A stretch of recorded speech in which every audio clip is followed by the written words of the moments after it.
everybody, it's Gabby, and today I am going to be doing the Harry Potter book tag. I even brought out my wand for this. I'm so excited. The original tag was created by Turtle Symphony, so be sure to go check out his video. It's going to be in the comments down below. And yeah, so let's get started. Expecto Patronum. Pick a childhood book surrounded by good memories. The first book I went with A Series of Unfortunate Events by Lemony Snicket. And this was one of my favorite childhood books. I don't actually own the series, which I should because they're really good. But I got them all from the library when I was younger, so I never actually owned them. Expelliarmus. A book that took you by surprise. Spell I chose was the Shatter Me series, and I don't actually have the very first book because I received an ARC of it for when it first came out. But even though I received an ARC of it, I could not get into the book, and it took me forever. I heard everybody ranting about the Shatter Me series, and I couldn't get in, and 2 months after the published date came out, I decided to read it. And it was the best book I had read in that month and became one of my favorite series. And I'm just so happy. And it took me by surprise that I actually liked this book, and I was just being stubborn and wouldn't read them. But they were great. I love them. Prior Incantist, a book that you last read. The Fall of Night by Rachel Kane.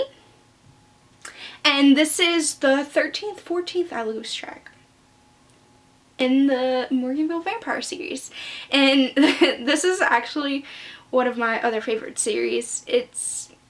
I've been reading it for a very long time, and I'm dreading reading the very last book. I'm putting it off. I just finished this like 30 minutes ago. Alohamora. Hopefully I said that right. I'm a terrible Harry Potter fan if I didn't say that right. A book that introduced you to a genre that you had not considered. For this, I'm going to have to go with A Work in Progress by Connor Franta, and this is actually an autobiography about Connor Franta, and it really opened me up to, I guess, more YouTuber biographies. It was really good. It's a really fun story. If you haven't picked it up, it's a really great inspirational story, I think. And look at this. He has so many, like, nice pictures. I don't know if you could see it in there. But it's just so interesting and just really, I don't know, it gives me hope. Riddikulus, a funny book that you just read. For this, I'm going to have to go with Sweet Evil by Wendy Higgins. Kaiden and Anna, their relationship is so laugh-worthy. I laughed through this whole book. Not necessarily comedy, but their witty remarks towards each other are just the best thing. And this literally probably is my favorite series of all time. I've reread these books about 2 times, and I'm thinking about rereading them again. So if you haven't read this, please, please, please, please, please, I beg you, go read the synopsis and read it. Sonorus, a book that you think everybody should know about. This book I'm going to have to go with Shooting Stars by Alison Rushby.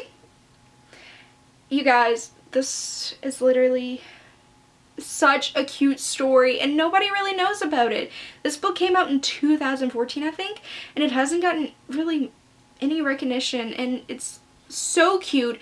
It's about this girl who goes undercover in a rehab facility where a current pop star is to get the inside information, but then she starts to realize that maybe he's a really nice guy, and things start to happen, and it's so cute, and it's a great story, you guys. Check it out.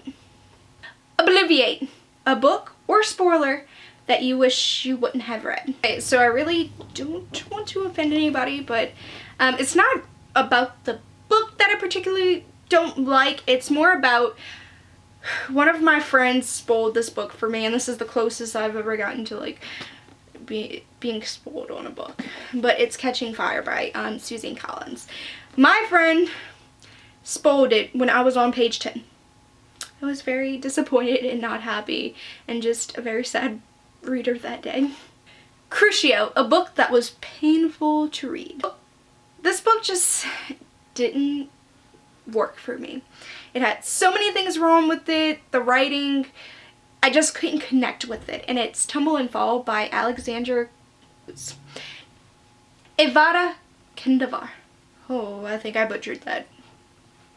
Goes, runs in a corner and hides. A book that can kill. We're supposed to interpret this however we will, and I'm gonna go with a book that literally killed me inside and had me crying, and that is If He Had Been With Me by Laura Nolan. This book just tears you to pieces. I love, love, love. And it's so sad and heartbreaking, and I'm going to tear up just thinking about this book. That's how good it is. So if you haven't read this book, please, please, please check it out if you like contemporary, because it is, like I said, one of the best books I've read so far. Guys, so that was my Harry Potter spell tag video. I wasn't tagged by anybody, and I'm a rule breaker. I just did it. But if you haven't done this video, I tag you. So go and do it. You know, for the Potter. For the Potter. Bye, guys.